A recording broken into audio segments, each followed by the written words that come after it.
This is the Ring of Honor, a.k.a. Shane T, boy, the baddest champion you ever seen, boy. This is Mr. Anderson. This is good old JR Jim Ross, and you are listening. You're listening to Knockouts and 3 Counts. Cover! We got a new world champion! That might be one of the craziest knockouts I've ever seen in my life. Knockouts and 3 Counts is the podcast, baby! It's the real deal, baby! Knockouts and 3 Counts starts now.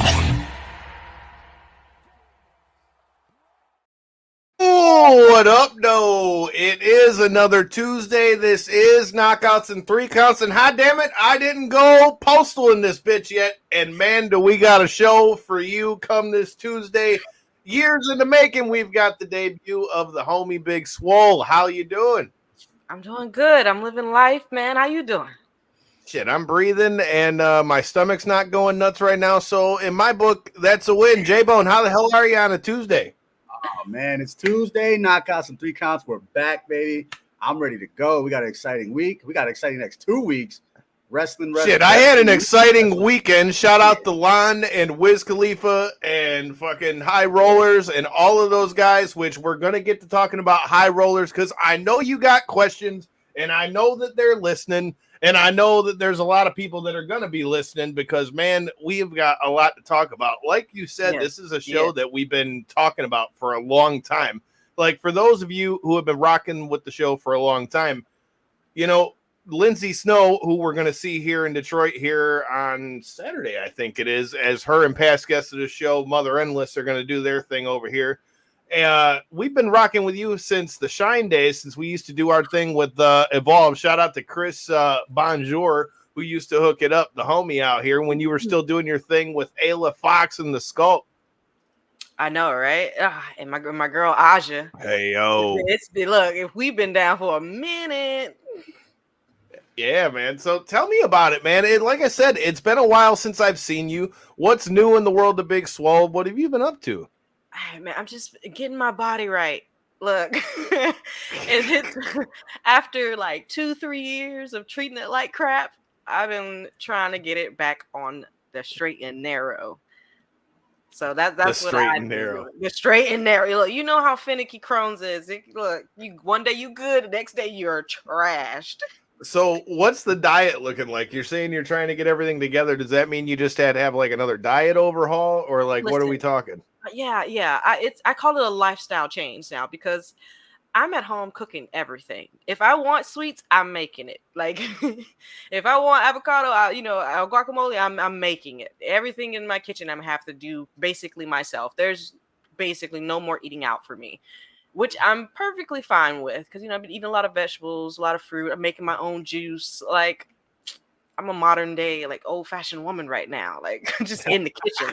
Just not pregnant, but I'm definitely barefoot on that mug. I'm like, okay, it says like, what's for dinner? And I'm like, all right, I got you. We having this, and this for the next couple days. But yeah, it's been pretty easy actually. I thought it was gonna be real rough getting rid of everything, but once I cut out dairy, I was home free. What's the biggest thing you had to cut out? Like, what's the one food you wish you still had? Chocolate. Oh, I wish I still had chocolate. Why chocolate though? What happened with chocolate? Because man, look, I miss the Hershey's cookies and cream bars. I miss Milky Way. No, I'm saying, why'd you have to cut out chocolate? Like I've never had an issue with the dairy aspect. Okay. Like dairy is just no good for me. I can do eggs, but I can't do the milk products. I had to cut them all out. So I had to find like alternatives for everything and substitutions for even like my butter and stuff. It's been crazy.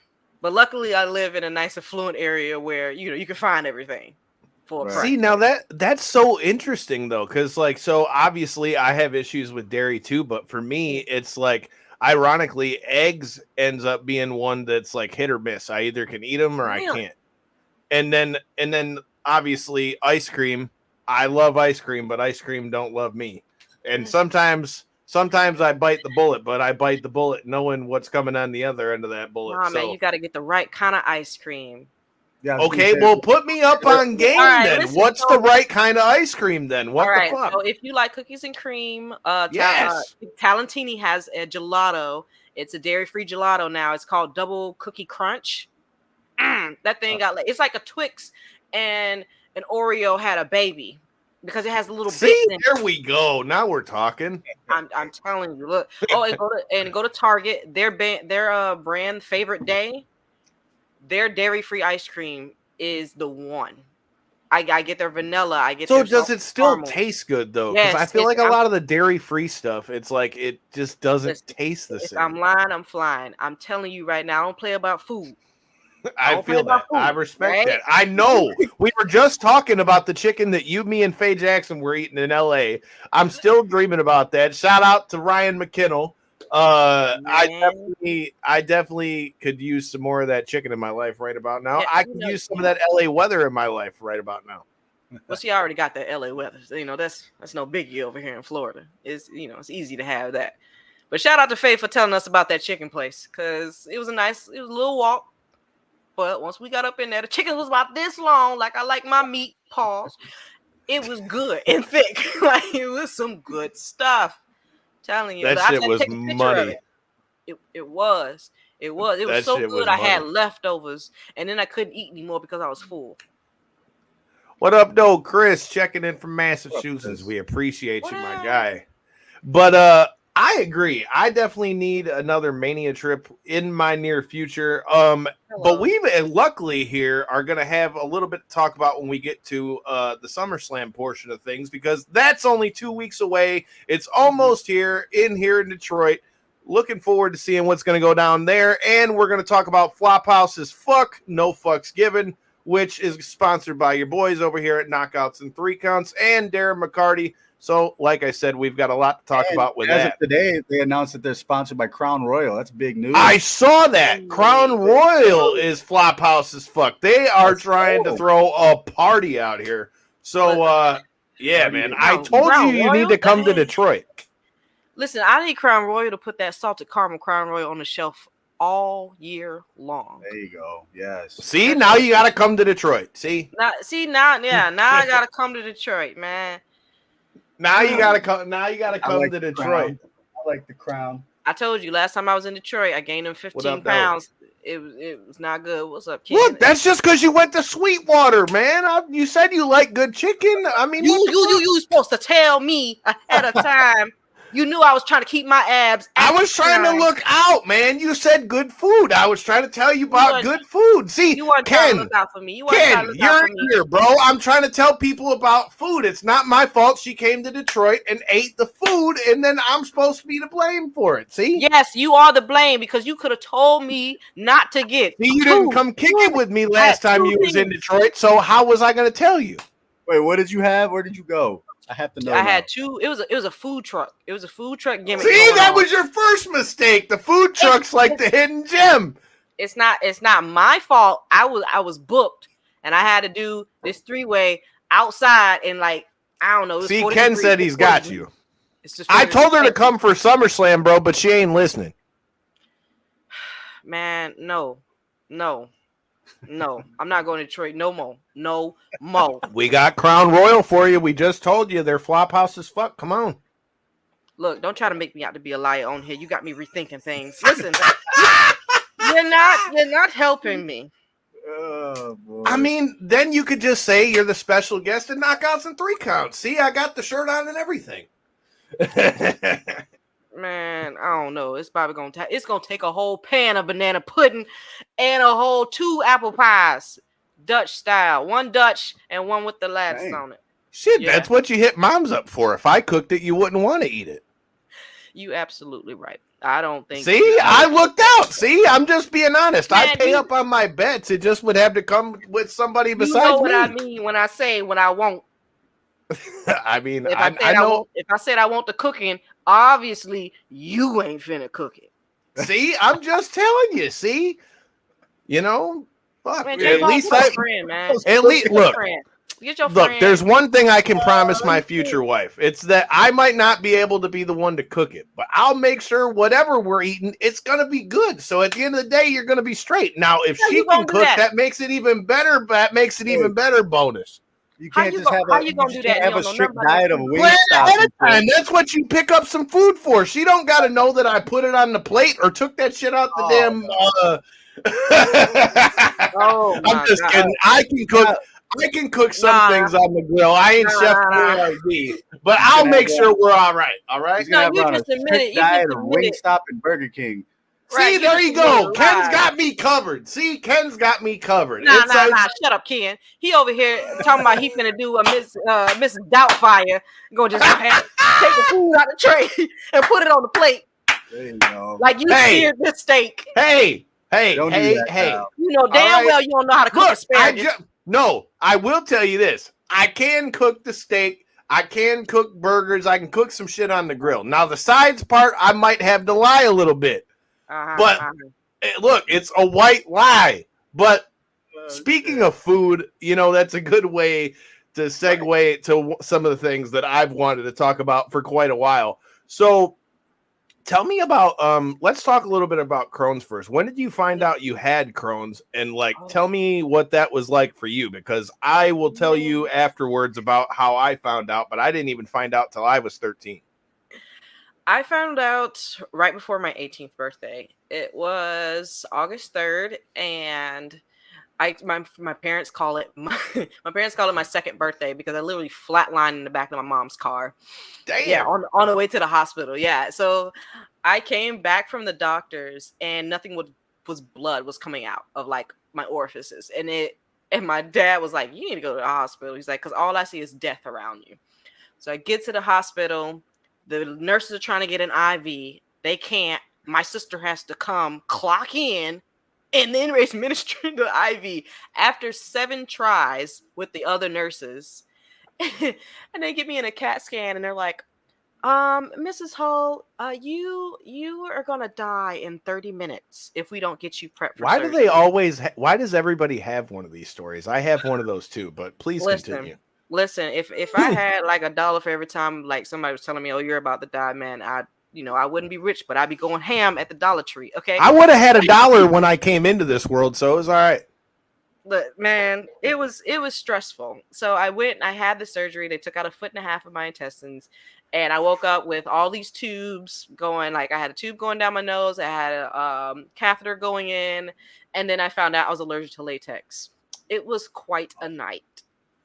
Mm-hmm. Oh, man, it was it was quite a night. That's gnarly. So let me tell you guys about how I found out I had Crohn's. I found out, like I said, I didn't find out till I was 13, but I went to just the regular doctor, and she goes, "Yeah, just give him Pepto-Bismol. He'll be all right. Yeah, give him Pepto-Bismol. We'll be all right." Yeah. And after about it was like a good week or two of like my stomach just like fucking hurting. I'm like, "Can we go somewhere else, please, so that I can, get some kind of answers?" Come to find out, I had Crohn's disease, which back then nobody even knew what the hell Crohn's disease was. Little did I know either that it's a hereditary disease. So that means there's a bunch of motherfuckers in my family that had it, and I just never knew. So that was great too. And then as far as the surgery goes, why do we all have to have a story like that where we almost flatline? So I have one that was because I was dehydrated. I was actually in Corey's kitchen, stayed the night at Corey's house. Shout out to Corey and his shitty internet. That's why he's not on the show with us today. But we were probably like 13. I passed out probably 10 times in the time it took me to walk up his stairs, walk through his kitchen, get to the door. His dad was holding me up to put me in his truck. I fell over, smoked my shit again. And I'm just that dehydrated. Fast forward to when and I don't know what the fuck's going on, and they just said I'm severely dehydrated, give me some IVs, and I was good. Mm-hmm. Fast forward to when I have the surgery, I was 21.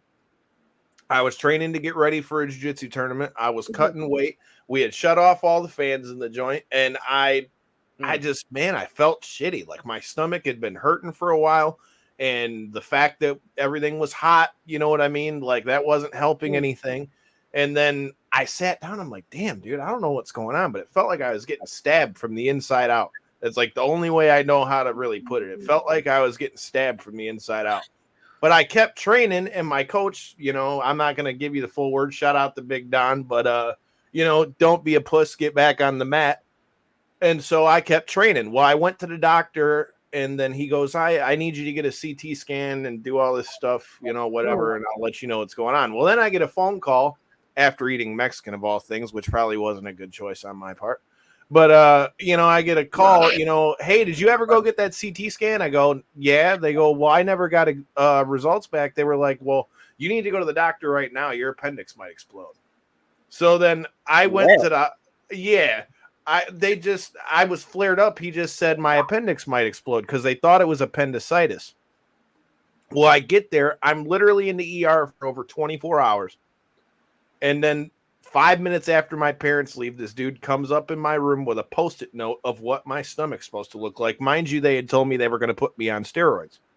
Okay. Then he come in there and goes, well, hey, I need you to sign this. We're going to cut this, and this out of your stomach. I'm like, whoa. What the fuck? How did we go from steroids to we're going to do this, and this? And I'm all by myself at this point because my mom and dad had just left. And I'm like, what the fuck is going on right now? Oh my gosh, you alone in the all right. Yeah, man. I called my mom and I go, look, you need to get back here like now because I don't know what the hell's going on. And this guy's talking about chopping shit out of my stomach. Not a good time. So they get back there. My mom calls my CP doctor and because she just trusts her opinion. And so she calls some people, starts asking questions, and decides that surgery is a good thing. I will never forget till the day I die. My mom going right before they went to pass me, like put me to sleep or whatever for this thing. She's like, well, are you scared? And I'm like, well, don't really got much of a choice in this one. I said, if I wake up, God's got something I'm supposed to do. If I don't, well, then it is what it is. And so, you know, that's why I say after I woke up from that surgery, my entire outlook on a lot of things changed. Because also in this, you know, my buddy Ronnie had died in this time too. So I had taken one of my good friends dying. I almost died myself now with the surgery. And then that wasn't even the end of it. So then we get the surgery done. Lady goes to stand me up. I go, hey, don't stand me up yet. I'm not there. Like, just don't do it. Stood me up, passed out, had a seizure. Wake up with 6 motherfuckers around my bed and shit. And I'm, you know, like you're so drained out of it. I'm like, yo, I told my mom, I said, when she's on the spot, do not let her leave. You know what I mean? Like, don't leave because I don't trust this lady. Fast forward a little while later to bring a little levity to it. I shit you not. I had just competed in a jiu-jitsu tournament maybe a few months before this. And I was talking to the nurse's aide about it because she was all right. I had to make some levity out of this time while I was in there. Well, the guy next to me, you know, when you're in the hospital and you hear somebody with like the morphine pump and shit, and you know, like the sound, like this motherfucker was hitting that shit like it was like the hydraulics in a lowrider. And yeah, man, he was going up for sure. But yeah, man, he told the nurses that I, quote, kidnapped him on my tractor. Mind you, I'm hooked up to 1,000,005 cords and some other shit. And I kidnapped him on my tractor and beat up all the security, but I can't even get out the bed. So, and then to top it all off, I got bed. Yes, man. And then, dude, I'm like, what the fuck? And then what was worse is, so my buddy Ian's walking in, and my mom and them had all heard this. So the first thing that asshole asked, so heard you forgot gas for your tractor. I was like, what the fuck, dickhead? You know what I mean? Like, fuck you, guy. Yeah, dude. Yeah, dude. Like, fuck you, bro. So, and then to top it all off, I got bed bugs out of that motherfucker. So yeah, it was like, it was bed bugs at the hospital? Yes, bro. Yes. You took them home. I didn't know what it was until I realized. I'm like, what the fuck? What's the name of this hospital? Yeah, what hospital was this? What's the name of this hospital? Beaumont, Maine. Beaumont, Maine. I used to work for that. Yeah, Beaumont, Maine. With a name like that, I would never go there. Yeah, you know, I mean, I used to work there too, so I definitely can. Yeah, it was what it was. But yeah, so that was it for me. Well, tell me, like, So now you've had it and I've had it for years and years at this point. How does that transition to wrestling? You know, we can take it off Crohn's a little bit. How did you get to wrestling? What was it that got you hooked in wrestling, and how did you get your start? Well, I'm from Clearwater, Florida. So I saw a lot of wrestlers growing up.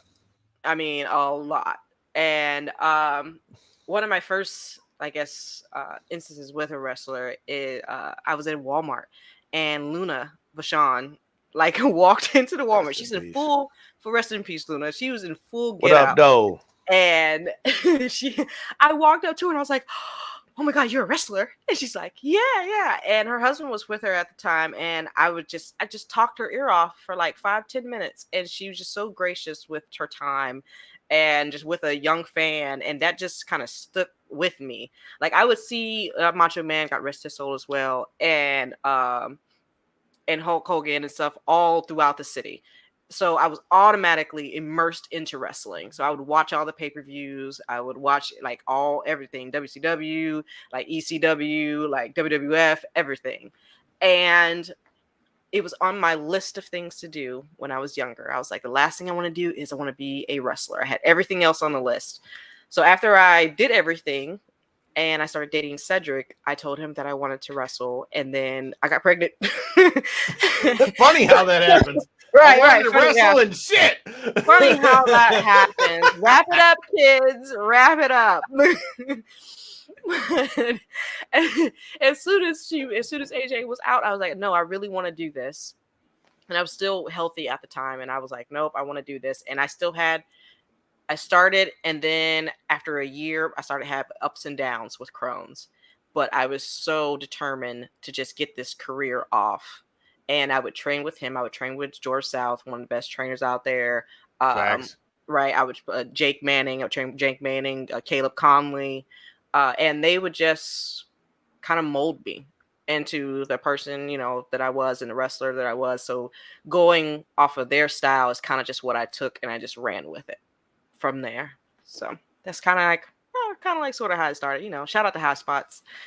Well, no, they're in trouble now. Never mind. It's on the down low, but right. I mean, George South definitely is one of the best trainers that you could have gotten in with. And I mean, you talk about that with Cedric. I mean, I've been watching him do his thing since the Evolve days too. I seen him do his thing there. I seen him and Mustafa Ali have some bangers over there in Livonia and the Knights of Columbus. And I was just talking about, since we saw the dance off between Adam Cole and MJF, about the time that I saw Adam Cole be carried on somebody's shoulders to sing Teenage Dirtbag with Nate Webb all the way around the Knights of Columbus in Livonia. So this is nothing new for Adam Cole. People have so many interesting stories about him. I actually do have one. We were at PWX. Please do. And we were at PWX, and he was tagging with Roddy and I think Eddie at the time, Eddie Edwards. And this is back when, you know, he had a little bit more muscle during his ROH time, and they chanted "Sexy Jesus." I kid you not. Homeboy in the middle of it, he took it all in, got on the apron, did like this, put his head down, and the whole place erupted. It was crazy. I was like, I feel kind of blasphemous, but I was definitely in it, like chanting and stuff. I was like, he does look like a sexy Jesus. You know? Yeah, you know, just like stuck like, oh man, yeah, he does look like, you know, like a sexy little Jesus that they put on the little Catholic things, except, you know, with abs. Shout out to Adam Cole, because dude, we had a hell of a time with him WrestleMania weekend, and I remember sitting there in the hotel bar literally shooting the shit about Final Fantasy for about 30 minutes or so, and then talk to him about Evolve and the Teenage Dirtbag thing. And then you can check out all of us talking about Megaran's new joint, Wrestling is Real, People Are Fake. Shout out to Megaran. Yeah, shout out to Megaran. It's dope. Hell yeah. Not Sexy Jesus. Sexy Jesus. Listen, look, Adam would come around like the PWX all the time. He was always booked. And it was just a hoot every time he came around. Like, I literally just reminded him at Wally Mania. I was like, "Oh man, remember when I think we were drunk or whatever?" And he gave me this whole spiel about how I should stay with Cedric and how we belong together. And like, he talked my ear off. It was about a good 15 minutes. And I remember one time Cedric and I had this big, huge falling out, and we broke up. And Adam's face was right here, and I was just like, "Okay, we're gonna do this for Adam. We're gonna hold on to him because he's a good guy." And I was like, "You have no idea how much that conversation influenced the rest of our relationship, because he was just so steadfast on like, no, he's a real good guy. He just needs somebody strong next to him that can get him there." So thank you. Shout out to Adam Cole playing Dr. Phil. Dr. Phil, yeah. baby. Yeah. When Austin was in his Dr. Phil, era. Hey, man, I feel like everybody's got to play Dr. Phil for somebody at some point. So, I mean, Absolutely. Now that you already brought that up, tell me about that. Like, you talked about how you and Cedric met and those kind of things, but tell me about that. You usually always hear people talk about like relationships and wrestling and like, oh shit, don't date another wrestler and all those things. Well, obviously it's worked pretty well for yourself and Cedric without, with your fair share of ups and downs, but who the hell don't? That's what happens to being people. So that being said, tell me about that. That's got to be tough. And especially even at one point when he's working for WWE and you were working for AEW. I mean, tell me a little bit about that. The schedules got so crazy where it was, hey babe, bye babe. Like he was coming in on a Tuesday, I was leaving out on a Tuesday, and relationship, right. And so our daughter was just like, when are both of my parents gonna be home? Because he was doing house shows and everything, so it got a little crazy. And honestly, the whole entire, before I even got into this relationship, honestly, people were telling me don't date a wrestler. Even to the point where my godmother, Jill Rodriguez, she's best friends with Linda Hogan. And Linda told me, don't marry a wrestler. Don't get into the wrestling business. Don't become a wrestler. Funny she'd say that. Oh my God, man. How would she know? Man, look, so when I finally did tell Jill like what happened and how it was going, and she was like, "Are you serious? Linda specifically told you not to do X, Y, and Z, and look at you doing X, Y, and Z." But she was so supportive though. She was like, "I really hope it works out. Maybe yours will work out." But it's been tough, but it's been really, really rewarding. Like, we've had like a lifetime story, rags to riches, where we're playing rock, paper, scissors on who's going to eat today. My boss would feed me, like, because I was a manager at GameStop, so I worked my way up from holiday hire all the way up to store manager. And my store manager, Chris, he would feed me. He would take care of AJ on his off days just so I can work my shift and stuff. It was very difficult. Like, we were on Section 8, we were on food stamps, we were on WIC, and it was tough. It was tough, especially like we wanted to do it ourselves. We didn't have people that we could reach out for handouts because it just got a little too messy. When people, it's funny when people, get about their money. So it was just like counting on our friends and counting on people around us to kind of help boost us up at that moment. Because I just kept telling Cedric, you're going to make it. And he's sort of a pessimist. So he was like, no, I don't think I'm going to make it. And he's an introvert as well. So I was just talking that manifestation into him, being that spirit, being that light that he needed during all those rough times when he just felt underutilized, underpaid, and just getting him to the point where he can believe in himself. Like, we would go over promos because he had a real bad stutter way back in the day, and we would get through that. So like now when he cuts those promo, he's on it. And I'm just like, I see how far he's come. And I'm just so proud of him, and where he's at and how much he's mentored me in my career and how supportive he is about what I need to do and also what I need to do as a woman, because he's definitely has like an old school charm to him where he just feels like, look, I don't want you to work. I want you to work on yourself. I want you to do what you want to do. I want you to be 100% healthy. And he said, it's okay. I got this. And it's just refreshing to have that kind of relationship and us grow, learn, grow, and change in this past 11 plus years. So it's really great.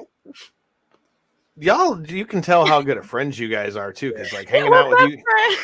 I mean, hanging out with you guys outside of it too. Does he cook for you? Yeah, yes. Now, Kyle, can he cook? What up, though, Mega Ran? Hey, man, tell him to give Kyle some pointers. That way, when Kyle decides, Hey, whose side are you on, motherfucker? He's on my side. He can make he makes good pancakes. Like he's a good breakfast cooker. Like he's down with the breakfast. He's down with chicken. Like he can chicken and macaroni and cheese and stuff and rice. So I'm teaching him how to use a pressure cooker and different appliances around the house because men, y'all don't know until someone tells y'all. See, come on now. I mean, this is true. This is true. We're just setting you up, Kyle. We're just setting you up for later. Hey, I can make sure that I take care of the bare minimums. I'm not saying that I don't need a little bit of work. See, this is coming from the guy. This is coming from a guy in J-Bone who not only has a wife, also has a kid. Basically a wife and a kid who's also a female. And you're trying to tell me you not only got somebody to show your ass what's up, I bet you she cooks better than you do too, fool. And you ain't lying. But I'm also see what the fuck? An air fryer. See, and Dominique, I got your back over here. Look, you gotta know how to use the appliances. When you snag somebody up, she can't be living off of hot. Who said they were gonna? I just said since I'm living the bachelor life. Look, the asparagus. After the way Sunday went, I'm still living the bachelor life. Sometimes Taco Bell is the move when you're up at 1:30 in the morning. All right. Whoa. I know you not eating Taco Bell with the bubble guts. I know. I did, and my stomach survived just fine. Thank you. You think your stomach survived? You think there's always a consequence. Wait till that thing get into them intestines and start. I just want you to know, J-Bone, not only did I eat the Taco Bell, I made it to work on Monday and worked an 8-hour shift after being on stage all night with Snoop, Wiz, Too Short, and everybody else. So, fuck you. Props to you for that. Hey, see? Look, I get it. I gets the job done. Good for you. While we're over here eating home-cooked meals, good for the stomach. I'm not mad at you. I would much rather have that too, but I'm just saying at 2:30 in the morning, we have all had a Taco Bell run, and if you say you didn't, you're a damn liar. Kyle, you got Taco Bell at home. You better fix them tacos. I mean, I did. I used to eat them microwave burritos like a motherfucker when I was a kid. No. Don't do it. You ain't kidding. I don't eat them no more. That's why I said when I was a kid, I could. Not the Monterey Jack with the beans. Those have like long-term effects, apparently. Right. So you want to stay away from them homemade. Exactly, man. If you don't get you some turkey meat and put some seasonings together. Hey, when I was doing for real though, on a honest to God thing. So you want to talk shit about my cooking, but you talk about turkey meat. See, when I did the whole body transformation challenge, at one point when I was not being a lazy fuck and was in the gym, I had it down to where I was at 8% body fat, and I was making turkey burgers out the. I would buy where they give you the thing like this, of the turkey meat and all that shit, and make myself the turkey burgers and all that shit. Yeah. So I may not be Chef Boyardee, but I can take care of myself. J-Bone. Turkey meat's fire though, dude. It was though. I got the turkey. Here's the hack though. Not just regular turkey meat. I didn't like just the ground up turkey meat. The hack was the turkey breakfast sausage. Son of a bitch, because it had just enough flavor into it to where it gave it enough flavor once you cooked it in that it wasn't dry. It gave you just enough flavor, and if you had other shit with it, you was good. Yeah.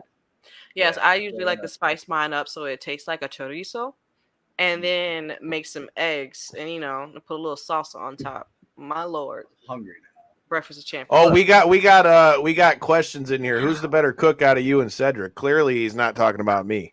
Right. Clearly, it's me. It is me. It is me. And he usually gives me like a list. He's like, babe, can I have this? And then I'm like, facts.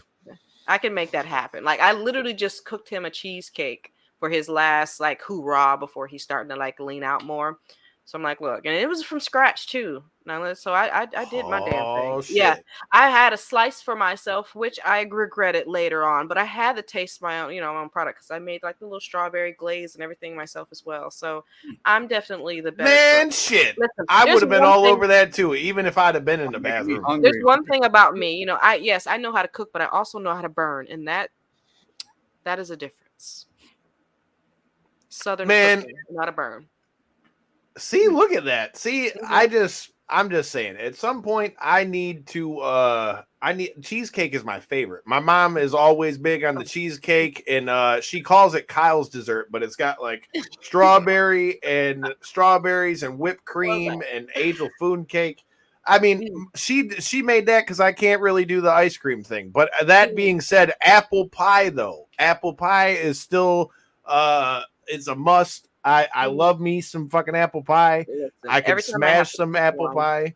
I cook 3 at a time. I cook 3 apple pies at a time in my house. It's never. I like the way you think. Never enough. It's never enough because I know that once that pie cools down, Cedric and I are gonna smash it. We're gonna smash there you go. We're gonna smash it. He has his Cool Whip, and I got my True Whip. The vegan. Get you some vegan True Whip. It tastes exactly the same. So I gotta ask you now. So since we're talking about Cedric, though, you gotta tell me. I want to know, what are your thoughts on the Hurt Business? And we keep hearing all this stuff about maybe a potential Hurt Business reboot and all that stuff. You gotta reopening. I mean, I'm just saying it was there. So I mean, I'm just gonna say I for one liked the group and hope they fucking do some kind of stuff with it. So yeah, I liked the group too. I'm not gonna sugarcoat it. I was a little hurt. I was taken aback, after all the teasing, all the back and forth, and I'm just like, all right, this what we doing?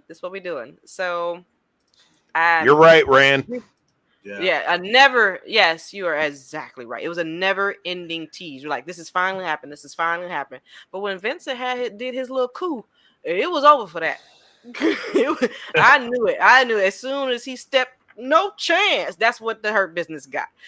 I knew it was going to be no chance for the original members to come back in.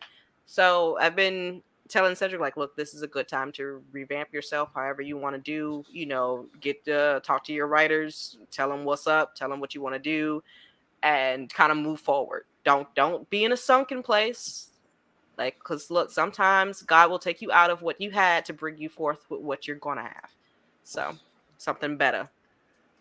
Not even just the tease of that, dude. Just having those guys in the ring is good for quote unquote business. I mean, you just love to see guys like that in the ring, guys that have been working hard, have worked hard their entire career. Yes, and they see people like that do well. You know, yes, and they can go. They put on a good show every time they step through the ropes, man. So yeah, I've always told him that he has a passion for not just the sports aspect of it, but the art form. He loves the art form. He loves the in and outs. He helps everybody who comes to him with like they need advice or anything like that. He's always thinking about wrestling, always looking up new moves, trying to better himself. So he's definitely I wouldn't even call him a student of the game because he's been studying for a minute now. I think he's kind of got it at this point. Right. But yeah, he loves this sport. So with that being said, we did say we were going to talk about SummerSlam. So before we circle back to a few things that I want to ask you about, how are you feeling headed into SummerSlam, man? I know I, for one, am really looking forward to everything getting here. With us being there, I definitely spent way more money on a ticket than I've ever spent on anything else. So yeah, I'm going to have I definitely am going to have some pretty badass seats. Hopefully we'll be in these media scrums. WWE, hurry up there. That being said, I am looking forward to SummerSlam. I'm already seeing some of the stuff around the city. The signs are starting to get up there. And before we get there, and before we get into SummerSlam, shout out to our sponsors, Potter's Tree Service, Asa Potter. I see you there in the comments. If you need anything tree removal, check out the links that are in their description. If you need some trees chopped down, don't call Hacksaw Jim Duncan. call Potter's Tree Service and tell them Knockouts and 3 Counts sent you. Whether that's storm removal, fall cleanup, all them good things. If you're in the Hastings area, UP, he's all over the state. Check out Asa. The links and all that are in the description.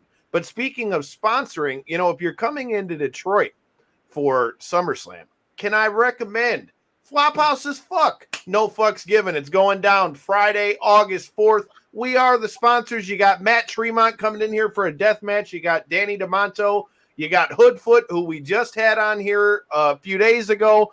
We've got Randy West, who I've got to show you this great spot that we're going to have to talk about. It's called the Thumbtack Prostate Exam. We'll have to talk about that. You can check Randy West out with us this Thursday, and we'll ask her about the Thumbtack Prostate Exam. But now that all the business is out the way, how are you feeling about SummerSlam? I actually feel good about this. I'm excited to watch it. I'm excited to see what's going to happen. And I just want Cody to whoop some ass. And truth be told, I'm ready for it. I'm like, come on, man. Whoop his ass. He ain't doing nothing up in them mountains. So here's the thing. I think the way they're building Cody is great because everybody's like, oh my God, he lost at WrestleMania. Ring the bell. I was there. Stay tuned. There might be another t-shirt coming with that. Yeah, Shetty's got it on cue. Look at you.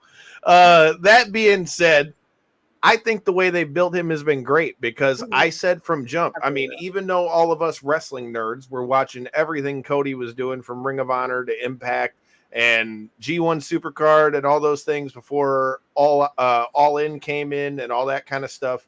Yeah. We all knew that, but mainstream fans a lot of the time don't. And especially in the WWE doing this show, I've learned there is a such thing as a WWE bubble. So having him come in with a guy like Seth Rollins and have the matches that he had, and then have the whole thing with Roman and get this close. And then now you had him go fight Brock Lesnar, who, can I just say, I went back and watched UFC 91 again the other day, and I was there when he won the belt. You did. I was there at that one, so I was up and thinking of my pops that day and thought, let me just watch this shit again. Cody, you're a brave motherfucker for getting in there with him because the guy wears 5XL gloves, and all I'm saying is I've stood next to Francis Ngannou. I don't want either one of them bastards hitting me in the head. I'm just saying. Listen. But with that being said, every time Brock throws a left or a right, I visioned when he popped, not Bray. What's that big, tall, man? I can't remember his name. But remember he popped dude in the ring? Yes, Braun. Yes. He popped Braun, the stumble. I was like, oh, down goes Frazier. Boy, it was loopy for a second. I said, I don't want it. I don't want the smoke. I don't want it all. That's one of those dudes, like, if you piss him off in the ring, he could legit hurt you. And bad. Then it ain't a joke, dude. It's not. It's not. Hit him with that note. I just want to say, I wish that there were security footage of Brock Lesnar and Kurt Angle wrestling each other because I just would like to see the way that went because I heard it was like this giant stalemate, but I would love to see that shit. See, said slowly after facts.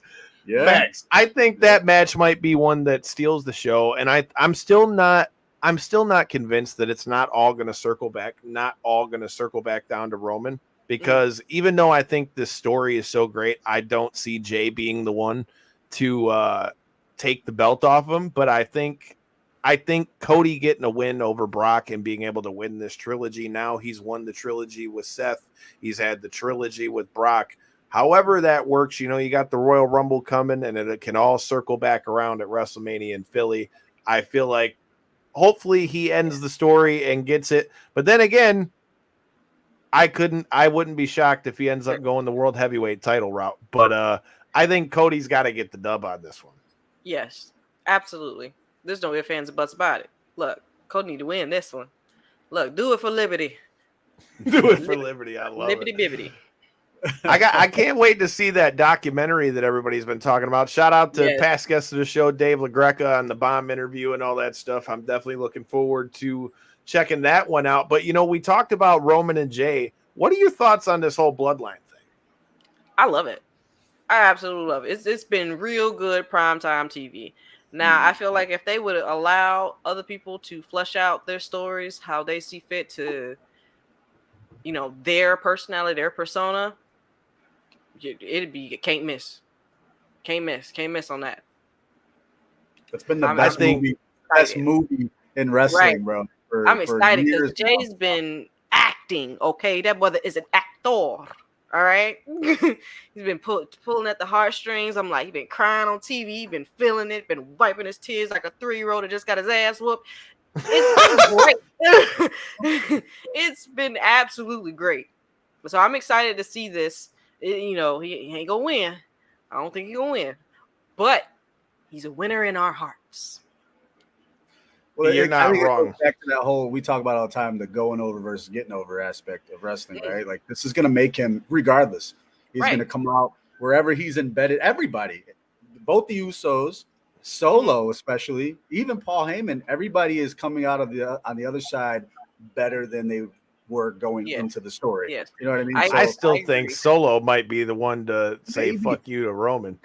Win, lose, or draw, everybody is coming out of this storyline 100 times better, and that's the best thing about it. Now, me personally, I still think we're gonna go out. They're gonna go out there. They're gonna put on a great show. We're still gonna see Roman be the dominant force in the bloodline, and he's gonna carry that to the next WrestleMania. I think that's where his story will end. But we're gonna get more. Like we think that we've seen the most we can get out of it, right? And at the end of that match, there's gonna be something there that's gonna say, "Damn, I want to see more." You know what I mean? Listen, Victor Newman done been on TV for all my life. If he can squeeze out that story, we can squeeze out some more time for the bloodline. Exactly. I'm telling you. But how do we, right? Like, what happens next? I mean, that's the good part, though. But every time we've said what happens next, they've found another way to go, and we still haven't even really gone. He said, "Not Victor Newman," dude. But she's right, though. I mean, every time you turn around, though, when you think about it, there's always been another thing that comes out, and you still have all this stuff with Jay. And then how's Jimmy going to take Jay being the one that gets the shot with the tribal, and you got this whole tribal combat aspect of it that we don't know how that's going to look. I still hope that we just saw Big Quiche here in Detroit. I hope that we see, at least some of the elders show up on something this week before we get to SummerSlam. I thought that we were going to get that ahead of time, but for me, I feel like that would be like the cherry on top before we get to SummerSlam. I hope they're at SummerSlam. I mean, I'd love to see. I mean, just imagine, we've watched wrestling our whole lives, Kyle. You have a big main event match, and you put somebody that matters in the crowd, and the camera pans onto those people. That makes a difference on the television side, right? So if you see Rikishi sitting in the crowd for this tribal combat match, and then you see, you see The Rock's mom, you see everybody. I mean, bring in Tamatonga, bring them all. I keep hearing people saying, what if The Rock shows up at SummerSlam? Now, I'm going to just say, since I'm going to be in the 5th row, can do it. But, that'd be... do it. He said, do it so I can see. Damn right. Shit, I paid all that money. I want my money's worth. Shit. Yeah, man. I just want Rikishi to look at Solo with that eye like, I'm going to whoop your ass if you don't get in line. That's all I need. I need the dad to come out and be like, boy, I raised you better than this. Yes. The Wild Samoan. So here's my thing, though. If I'm fantasy booking this thing, though, let's just say I'm going to take it the direction I want you. I want everybody to turn on Roman. The elders. Well, they Solo, got to, right? Look, the elders, Solo, even Paul Heyman. I want everybody to say, Heyman ain't gonna. He's too far up Roman's ass. Even Paul. He's not gonna do that unless they put him back with Brock, which now that I could see. Now think about that. Could you imagine if they did the double switch back with Brock? Let me finish here. So I want everybody to turn on Roman Reigns. Everybody. I'm talking every Samoan and their mother. Turn on Roman Reigns, and I still want him to their mother. Still stand tall at the end as the tribal chief, because now that's going to take it into a different direction. Whose side are we going to take at that point, right? Is Roman still going to be the bad guy? Or give J-Bone the pencil. Right. Just saying, maybe he's just too good for us to hate him. At the end of the day, he's still going to have Heyman, though. Quit being a bitch. Yeah. That's I mean, that's gonna be that's rough. why I Like, said I think Paul is too far up his ass. Although, like I said, like I said, don't forget what happened to Brock Lesnar with the Big Show back at Survivor Series. Remember when Heyman fucked him out of that title? Now you could have it all circle back and have him turn back with Brock at some point because they've already teased it when remember, I was there, damn it, in LA. Ken, you were there. Remember, they had us thinking that he was gonna do the shit with Cody, and he played like he didn't know what Brock was gonna do. Well, what happens if he's like, man, it wasn't looking good for you, my tribal chief, so I had to get out while the getting was good and go get me a beast incarnate. He said, I'm a numbers man. We've seen things happen like this before. Look, Brock Lesnar is undefeated when it comes to WWE. Even though that motherfucker's lost, did he ever really lose? Because everybody knows he could go on a rampage and rip them all apart again in 2 seconds. Yeah. I mean, just saying. And honestly, I think Brock that's Lesnar is Teflon. The way, though, that we can get to have a Roman Reigns face turn is if it's Paul, out of all people, that turns on him again. Because if Solo goes, whatever. If the Usos go, yeah, whatever. He treated him like shit. But if Paul does it, now we get Roman and that Brock should be like the last straw of it. Yeah. Right. So it's probably the last straw going in the face thing. I don't know. I'm fantasy booking over here. We do got 2K23. Make sure you check it out. We're streaming that too. He said that's what we got the video game for. I mean, we do it all here at Knockouts and 3 Counts. We got about time you got on it. Now I can kick your ass and everybody can watch it.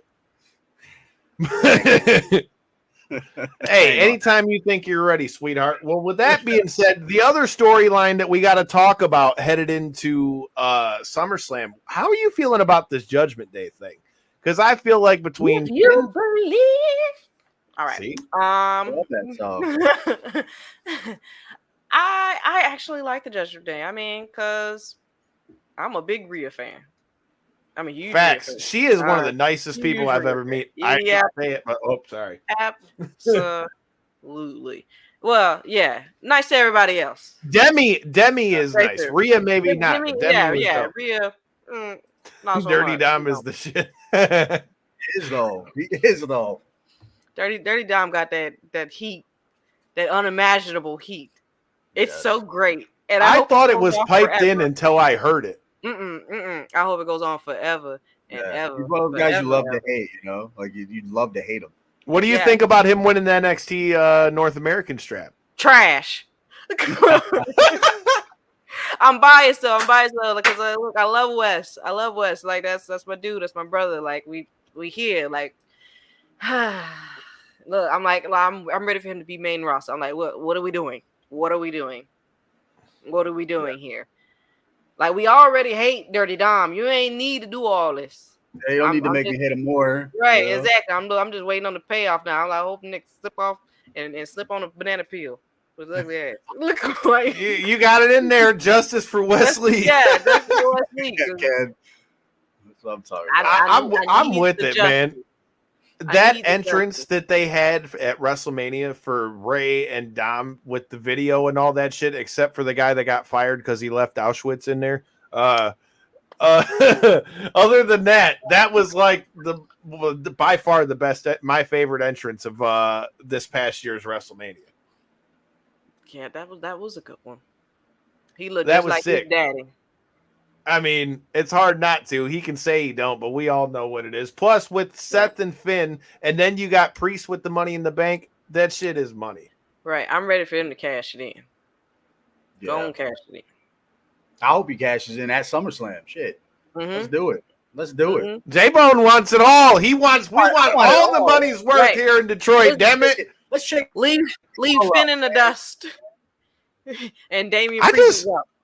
I'm not gonna lie though. One thing I will say is like when Finn had that run with the Universal title and all that stuff, like part of me really kind of hopes that like he does win in a way, because my whole thing is like Finn's never really been back around that world title again. He had that other run with the NXT title, but he's never been back around that main roster world title strap. I mean, if there was ever a time, and even here's the thing, and then you could even turn Finn back babyface. What if Finn wins and does beat Seth, right? And then Priest cashes in and takes that bitch from him. Yes, and then I want some Prince Devitt vibes from him going forward. I am with it. I like it. You heard it here from Big Swole. We need Prince Devitt in this sumbitch. I like it. I miss that. Like Seth and I literally just had this conversation of, what the other parallel universe is experiencing with Finn still being an IWGP and still like going all the way to the top and hossing it up versus what he's doing now, trying to get back, like you said, to that point of world champion. Just pay attention. I like JD McDonough, although I think he should have stayed Jordan Devlin, but still, JD McDonough is money too. I would not be mad at that either. And we see, there you go. See? Yeah, they can be like little twins, Basil. I mean, what's he going to do? He's going to make an Irish Bullet Club. I mean, we all know that Finn was the original Bullet Club leader. But, yeah. I mean, like I said, I think the Judgment Day, I just think it's dope how it's turned around. Because let's be honest, when they first split Edge, I don't think anybody was really feeling the Judgment Day like that. Yeah, but they turned it around. They I agree. Turned it around. It gives me New Day vibes. When they first started off as preachers, and then they turned it around, and you're like, oh, I love the New Day, and that's how the Judgment Day is for me right now. It's like, oh, I love the Judgment Day. Shout out to Wood. Shout out to E. I mean, he was doing his thing with the Detroit Panthers out here. Shout out to Kof, man. Get well soon with that ankle and all those things. Yes. There you. What up, Marcos? Marcos was in here with me at WrestleMania as well. I still got some more things I want to ask you real quick before we get to the MMA side of things, because I know you said you had questions. So before we get to that, why don't I show people this thumbtack prostate exam real quick? And I want to know what your thoughts are on it. Here we go.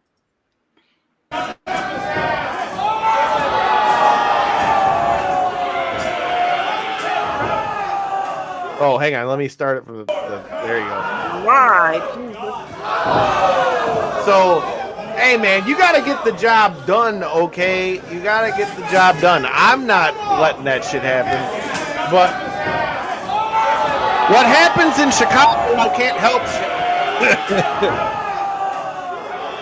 Oh, my God. That's in there. And that's what I said. All right.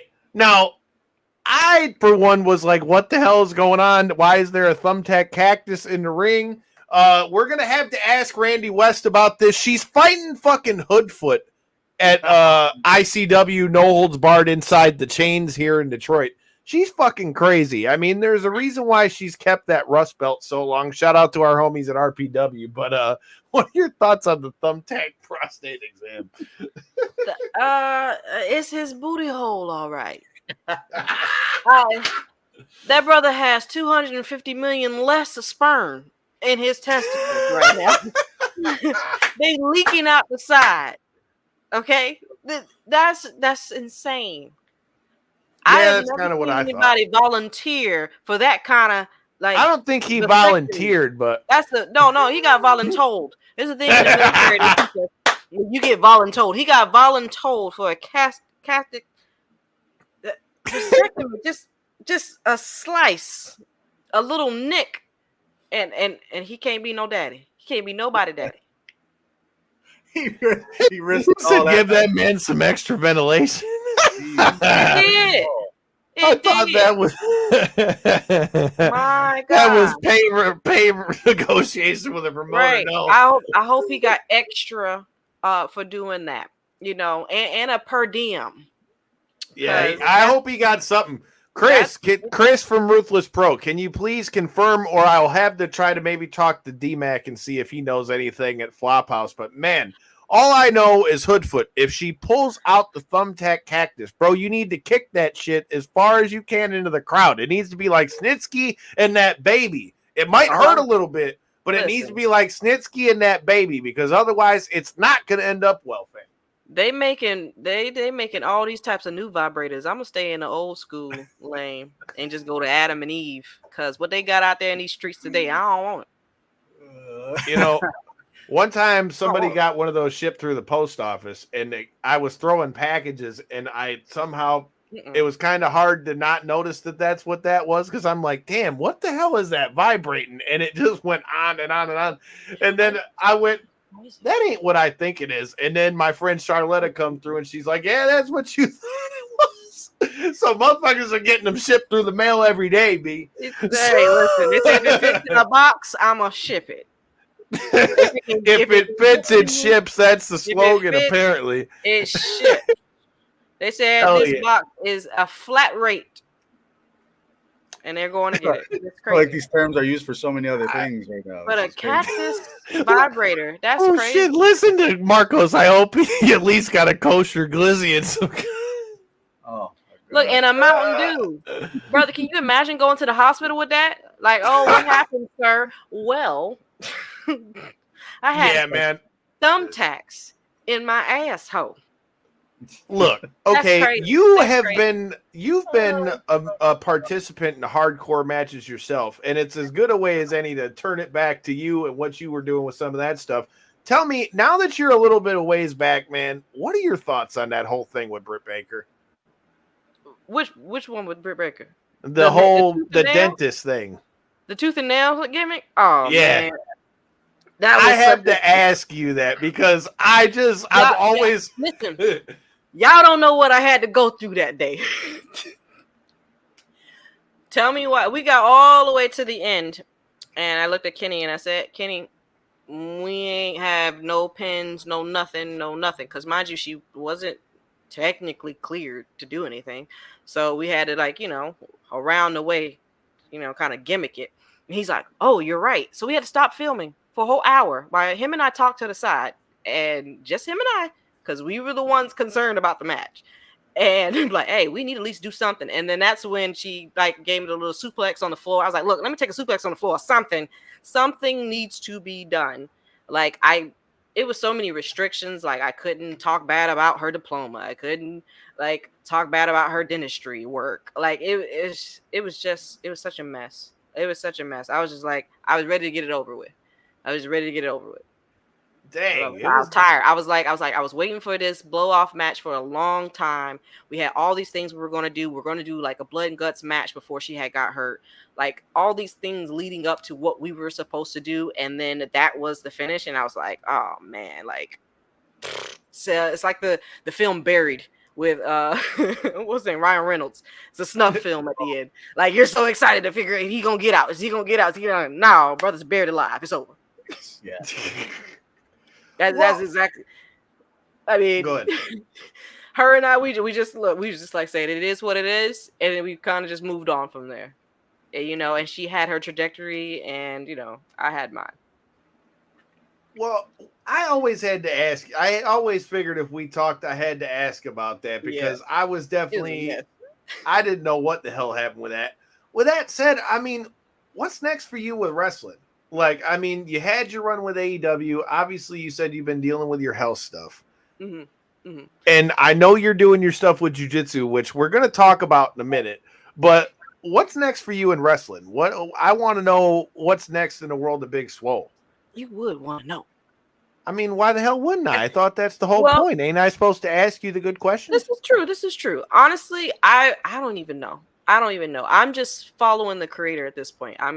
I got it prayed up, and I'm keeping, the career prayed up. But once I am 100% healed, then I am sure that I will make my move in whatever area it's going to be. I don't know if it's going to be a manager. I don't know if it's actually going to be going back into it. It just depends on how I feel and how my body feels. Because one thing I'm not going to do, I'm not going to come back into it and I feel bad. Or I don't feel like I'll feel safe going out there, with my condition, because it's hard. It's hard enough as it is to be active with active Crohn's disease. So I'm just kind of playing it by ear. But as of right now, I'm still, like you said, I'm in jiu-jitsu and stuff, just staying active, doing a little bit of training here and there and stuff, just trying to see what the body is going to do. When I see you at WrestleMania, we got to roll. Oh, absolutely.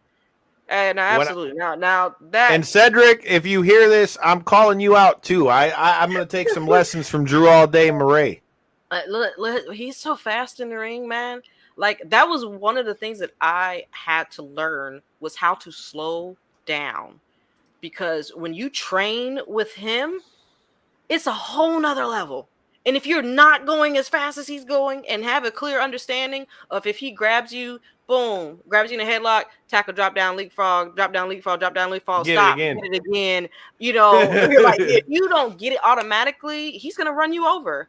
And if you're not ready to take those drop kicks, it's over for your face. You know, so man, he's dropping drop kicks in jiu-jitsu. That damn, he said, "Fuck it, we're bringing all the wrestling." This is just this is just in training. Like every move that he's done in like wrestling, he has tried on me first.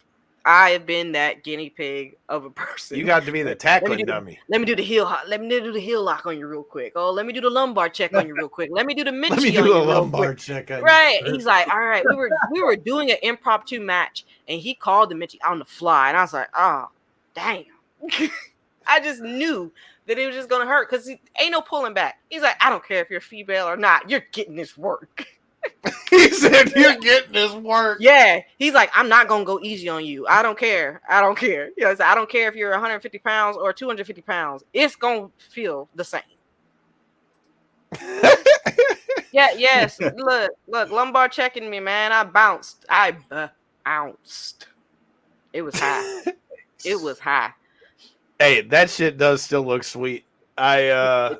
I definitely wouldn't want to be on the receiving end of it, but it feels good. That part feels good. The lumbar check was the easiest of his to take. That Michinoku, Lord have mercy. It's the bump for me. It's the sting afterwards when you just feel like, am I paralyzed again?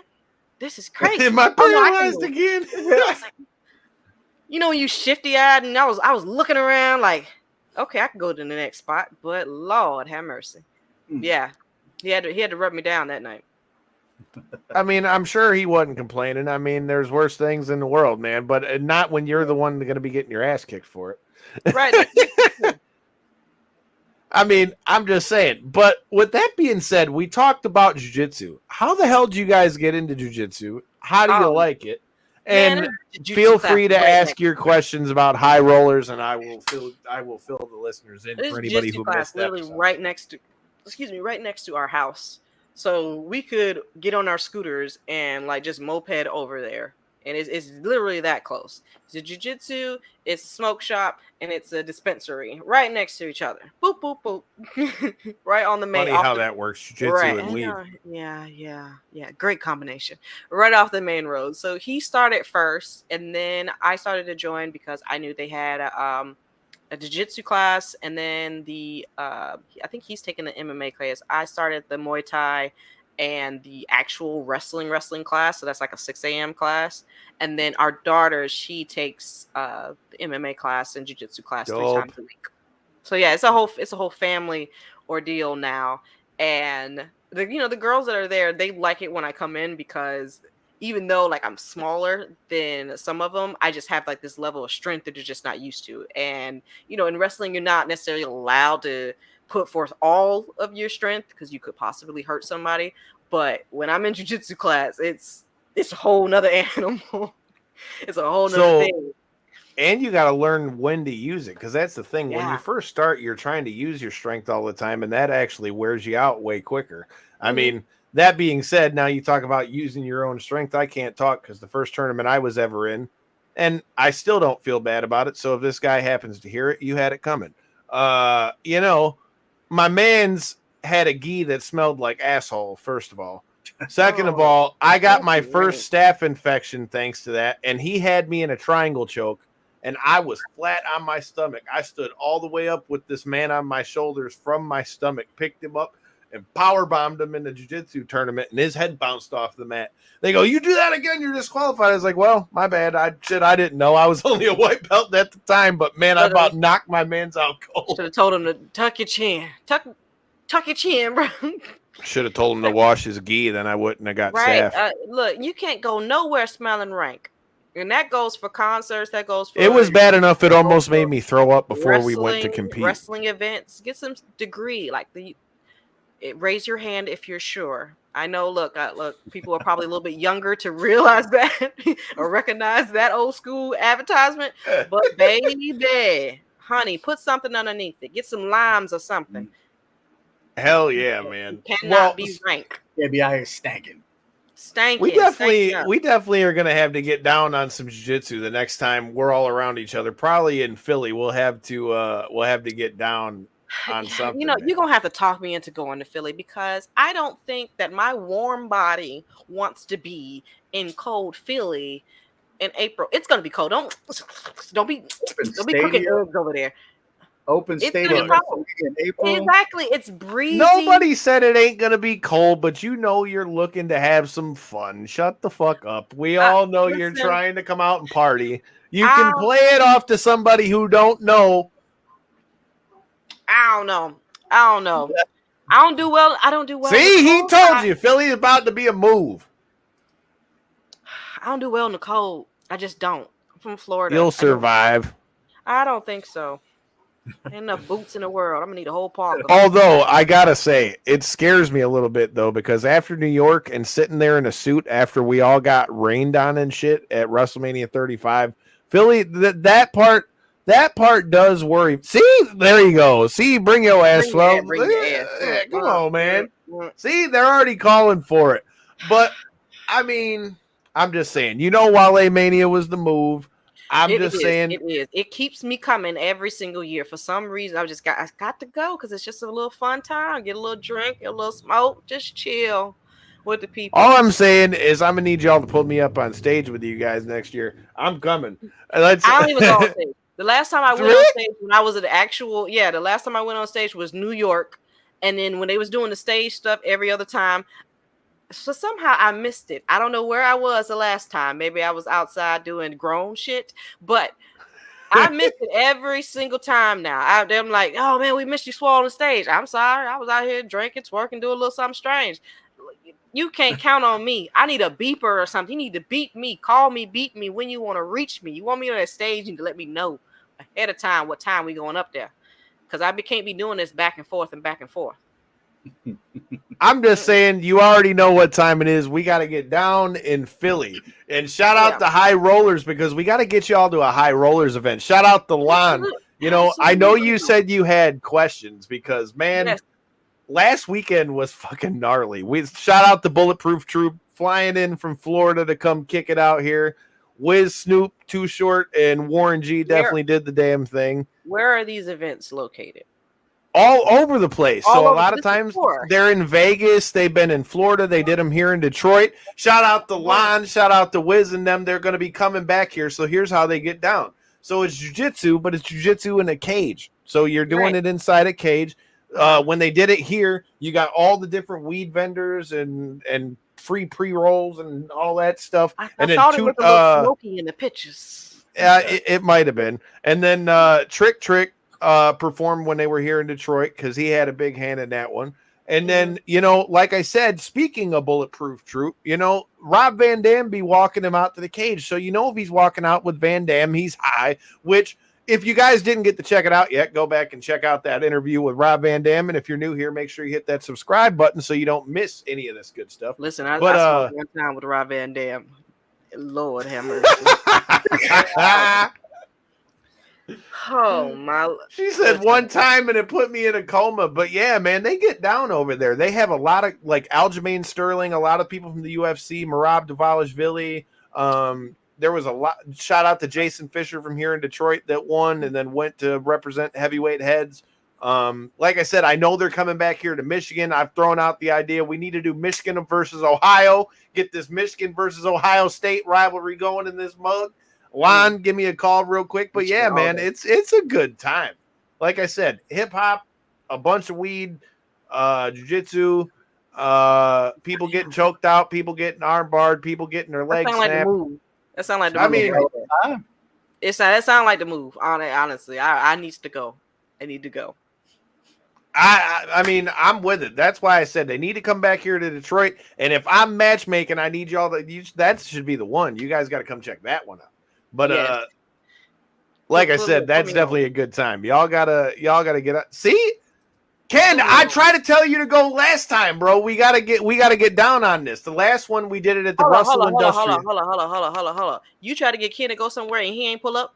But when I say I ain't trying to go to Philly, he told me to pull up. Ain't that about something? Oh, Ken, she's calling you out, bro. Oh my gosh! And you didn't come in the city though. Exactly, you didn't come in the city. Like Prince said, it's thieves in the temple. Hello. He said, "I got kids." He pulled the kids. I got kids. Oh, okay, all right, whatever. Okay, Heath. Okay, right. Heath. Okay, Heath Slater. I got kids, but there's babysitters. Okay. I mean, I'm just saying he's too busy running Sound Off Sundays, which is over here bringing a lot of hype to that talent. Corey, I know you ain't saying damn. You didn't come through to High Rollers and you on the show, fool. Ooh, you ain't even come on and you on the show. That man, see, we'll roast them all out here. I get roasted and I'm the host of this shit. So if I can get roasted, everybody's getting roasted. But all I know is we all need to get roasted and go over there to High Rollers. Shout out the line. I definitely am looking forward to that coming back to Detroit. But man, I know you got kids too, and we have kept you for quite a while. So kids, I got one.